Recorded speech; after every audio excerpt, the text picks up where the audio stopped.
रूसी नौसेना के 3 युद्धपोत चिट्टागोंग बंदरगाह पहुंचे हैं।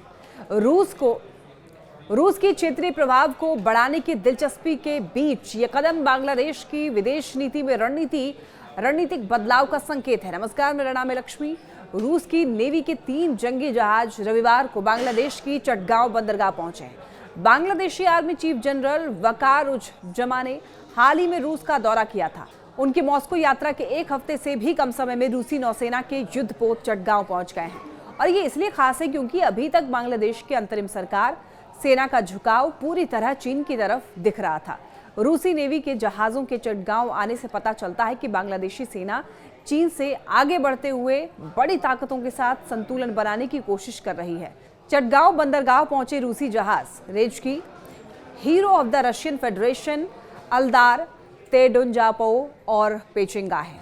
इन जहाजों ने 4 दिनों के लिए बांग्लादेश की समुद्री सीमा में एंट्री ली है। चटगांव पहुंचने पर बांग्लादेश नौसेना के जहाज बीएनएस खालिद बिन वालिद ने रूसी युद्धपोतों का स्वागत किया। एक्सपर्ट्स का ये कहना है कि ये बांग्लादेश का चीन पर अपनी निर्भरता को कम करने के लिए सैन्य साझेदारी में विविधता लाने का प्रयास है। दूसरी ओर रूस की सेना की म्यांमार में पहले ही उपस्थिति है।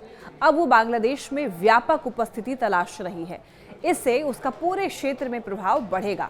बांग्लादेश के सेना प्रमुख जनरल वकार उज़-जमा पिछले सप्ताह रूस की 4 दिवसीय यात्रा पर गए थे। उनकी यात्रा बांग्लादेश की अंतरिम सरकार के हेड मोहम्मद यूनुस के चीन यात्रा के तुरंत बाद हुई। उन्होंने मॉस्को में सरकार के मंत्रियों के साथ साथ सैन्य नेतृत्व दोनों के साथ भी बैठकें की। इस दौरान जमा ने मॉस्को और दूसरे रूसी शहरों में हथियार बनाने वाली फैक्ट्रियों का भी दौरा किया। बांग्लादेश की सेना इस समय चीनी रक्षा उपकरणों पर बहुत ज्यादा निर्भर है।